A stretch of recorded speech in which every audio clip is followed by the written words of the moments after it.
Yes, reka nkuhe ikaze kuri channel yacu kandi channel yanyu tubashimira rwose ku bantu mukomeza kudukurikira namaze gukora subscribe ndabashimiye cyane. Inkunga yanyu rero iba ikenewe. Rero murabizi iminsi ni iminsi y'amatransferi atandukanye, ndaje ngo rero twongeye tuganire ku matransferi ari kuvuga ama equipe yanyu. Reka uyu munsi reka nibande ku ikipe ya APR nyamukandagira mu kibuga kikarasa imitutu. Ku munsi w'ejo nzibanda ku ikipe ya Rayon Sport. Rero ngo bimeze bite? Tugiye kuganira ku bakinyi babiri, kuri kapiteni w'ikipe ya Rayon Sport ndetse n'umusore witwa Ronald Sekiganda.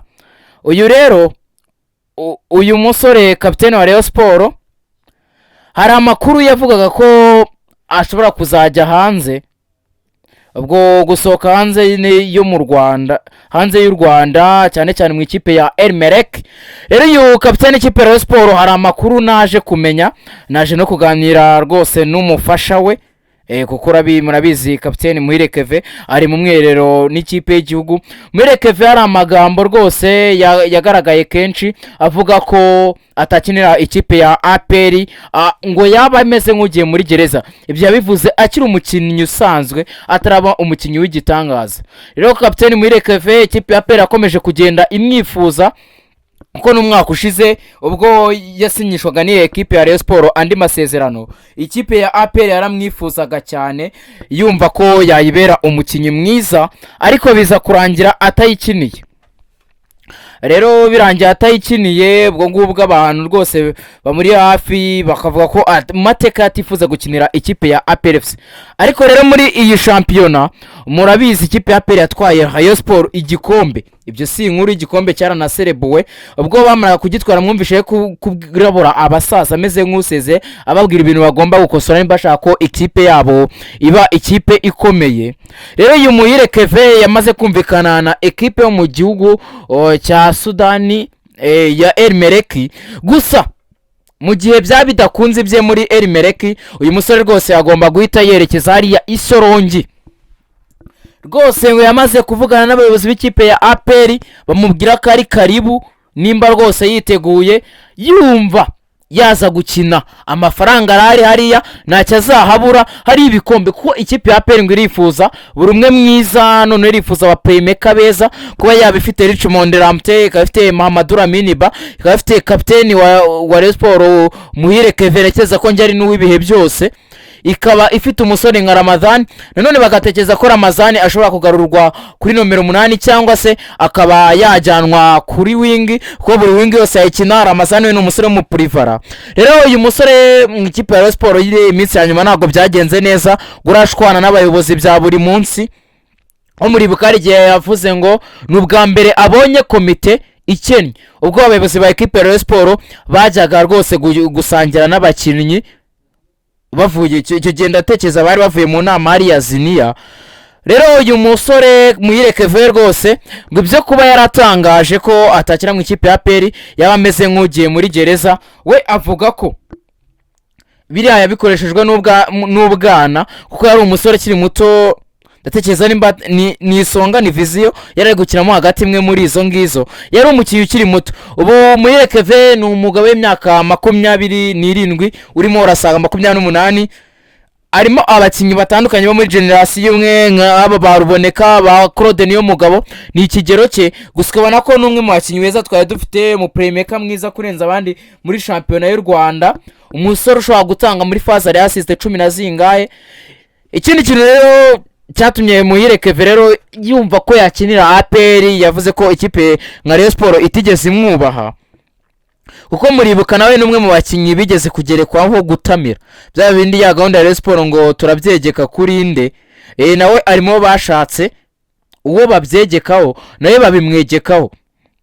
Uyu Muhire Keve wagavuga ati se nimba ari ekipe yirengagiza ko ndi umwana wayo ikajya kunyegekaho ibyo ngibyo, ati n'ibindi yabikora, ati n'ubundi tiyanyirukana. Gusa amakuru nk'ura hariya rwose se hariya muri Zinia nuko nabo batifuza gukomezanya n'uyu musore kapiteni Muhire Keve, kuko Muhire Keve arabibona n'umukisho kuhagora no kongera amasezerano rwose ashobora kubaka amafaranga menshi cyane, kuko ubushize bari bamaye miliyoni 40 igihe kingana n'umwaka umwe.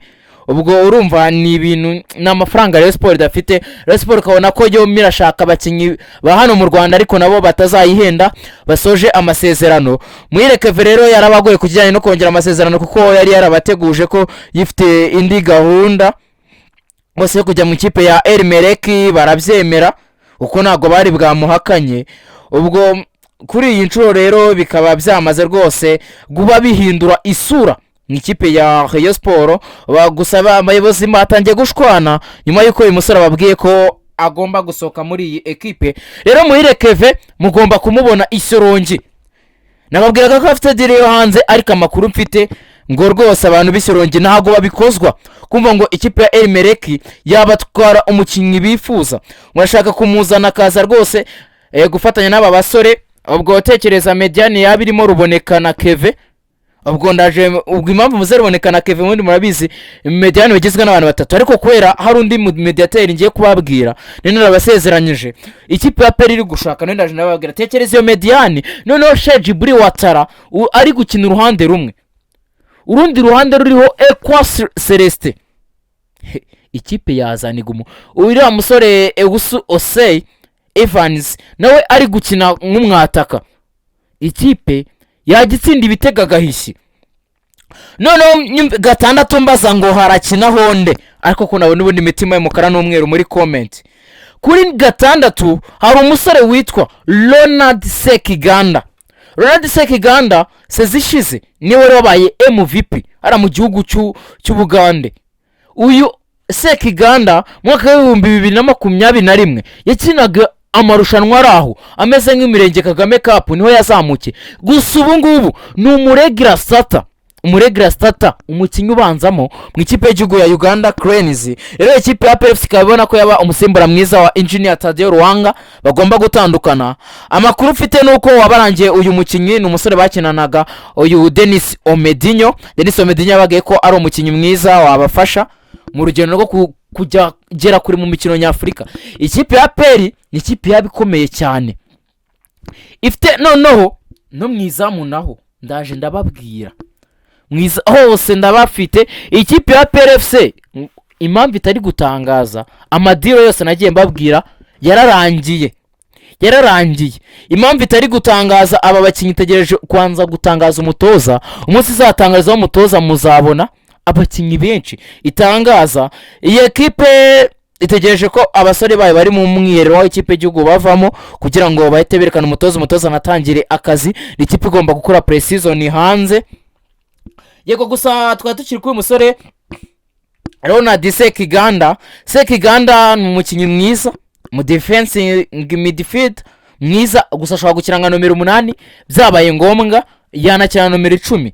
Gusa ese yari gukina nka nomero 6 uko tubona ko ariho hakenewe cyane. Akina gute? Ni wa mukinnyi ukina pasi imwe ya nimba umuhaye baro ntago ari bya bintu byo kuzenguka ku mupira nka biratubona na ba Pichu na ba Dauda. Nukumuha pasi ahita atanga pasi yayijyana kuri bari aba full back ba left back no left back no right back, ugakinnyi babiri bakina inyuma mu gihe baba bari kuzamuka, cyangwa se agahita atanga ya baro itobora urukuta ihita igera ku playmaker nagahita ayigeza ku mwataka, icyo bita pre assist. We nizo akunda gutanga nagara umukinnyi ufite ibitego byinshi n'ama assist menshi, kandi ni wa mukinnyi mu gihe ariko gukina box to box aragenda gukura baro muri defense akayigeza ku mwataka adarindiriye playmaker. Gusa kujyanye no gukina nuze playmaker si mwiza cyane kuko nta karita Pritona assist nyinshi afite. No mukinnyi uyu mwaka afitemo assist 3 zonyine, gusa ni imikino yaramaze igihe afite akabano zo kimvune. Gusa no mukinnyi mwiza mu gikipe ya PL yaza rwose imeze neza, ifite abandi bakinnyi bafatanya beza uko wa Crete ya Ruboneka nta uyishidikanyaho. Noneho ku 8 bafite mu gihe Ruboneka yabanasohotse ko ari amakuru ahavuga ko agomba ashobora gusohoka Prito ku munsi w'ejo nzabaha neza. Mu gihe yaba asohotse bafite Seydou Daouda Yusuf, bafite Richmond Ramte wagaruka, bafite Ramadhan umukinnyi mwiza w'umunyarwanda. Dakono Vita azanicuza kuba atarigeze amuha umwanya, kugiye amuhaye umwanya nago yigeze rwose amutenguha. Bose n'abakinnyi beza iyi equipe ifite. Ubwo rero bikaba rwose mu gihe kigero nk'icya 90%. Uyu musore Leonard Sekiganda ni umukinnyi w'ikipe ya APR Football Club, uwo bita muherekeve ku kigero cya 60%. ni umukinnyi w'ikipe ya APR Football Club. w'impamvu nyihaye percentage nye, hari aga percentage gake kagishoboka ko yasohoka. APR ku kijyanye n'umuzamu, hari umusore ukina mu gihugu cya Ethiopia, umusore upima metero 2, niwe musore bagiye kuzana ejo. Nje kubaha amakuru ya transfer ziri kuvugwa muri Murera iri bize ku isoko. Murera igiye kubona umuterankunga mushya, na ejo nzabibabwira ko bakunzi ba Rayon Sport muri comment namwe mumbwiye nimba koko mukeneye kumva neza amakuru ari kuvuga mu ikipe nka Rayon Sport. Abakinyi uwo bita Afami ya Rotifi ari kwifuza, Afahami ya Rotifi yarashe bombe, arifuza umukinyi w'ikipe ya APR, umuregira starter, umukinyi ugenderwa mu ikipe ya APR yitwa Ruboneka Jean Bosco. Yavuze ko rwose ari umukinyi akunda imikinire ye. Ubwo nawe ejo nzababwira ibye nibyo abayobozi bamusubije akibivuga, nicyo uyu Ruboneka atekereza. Ruboneka nibidukundira, gusa biragoye, twanaza kubwira rwose boss akaza kumuvugisha, gusa biragoye ko twaza kumubona kubera umwirero wa equipe nationale. Gusa Ruboneka sinekereza ko Ruboneka Rayon Sport yamugura amasezerano n'imwaka umwe, gusa byose turabireba, possibility ishoboka kugira ngo rwose uyu musore abe yakerekeza mu ikipe ya Rayon Sport. Nayo rwose ejo abafana ba Murera ndaye bafitiye abasore nka ba Dibumba, ba Joseph Saki bari kuvugwa, abakinyi bakina hanze bari kuvugwa muri ekipe ya Rayon Sport. Umuzamu Karundura ugomba kuza, umwungiriza wa Rotifi ku munsi w'ejo. Ubu rwose narimaze rwose narindi kwitambukira, nuko nanze rwose kurara n'abahaye ikiganiro, numvaga nashaka kurara n'abahaye ikiganiro, ariko nyine ku munsi w'ejo nzabaha ikiganiro noneho cyanyacyo kirenze handi muzavuga ati pe. Gusa nanone ikintu nabasaba, dukomeze dukore subscribe, wenda tureko uku kwezi kwa gatandatu twatumaze kugira abantu barenga 5,000 rwose, tureko twaba tubagize. Ubwo nshimira n'abantu bamaze gukora subscribe, bamaze kurenga abantu 2,249. Abantu rwose nkaba mbashimiye nivuye inyuma. Kandi mukomeze murebe n'ama video muyasoze, murebe aya ma ads yose arimo, kugira ngo tureko ibikoresho twakongera, ibikoresho harimo nk'amakamera yo gukoresha ama video, ndetse murumva ko icya sound icyo twaragikemuye, ntago murazi twatangiye ijwi rimeze nabi, ubu rimeze neza. Reka rero nshimire buri umwe wese twabanye nuri bwarebe iyi video akayisuza mu minota 13 dukoze. Ubwo rero ku munsi w'ejo ni breaking, murabizi ntacyo mwatuburanye kwica no ya Nepo dushime mu bicu. Abantu bajya rwose bambwira ati ame bimeze tete, batubwiye ko Nepo azaza, ati kutataza. Yego nabwiye ko ari bitaraba, ntago birakunda ko tuba monetize kuri iyi channel. Ubwo nibimara gukunda ibikoresho bizahita biboneka bihagije ku buryo azahita azanabaga ko ashaka gukora ibiganiro biri live gusa. Ariko nyine ari ibanga mbabikiye muri iyi minsi z'uburyo mushobora kubona rwose mukamubona kuri kamera. Umunsi umwe mukabona kuri kamera noneho yaje kubaha ubutumwa. Reka mbashimire mwese, ubwo reka nongeye mbashimire, turi kumwe kandi ndabakunda cyane. Astra Vista, ciao ciao.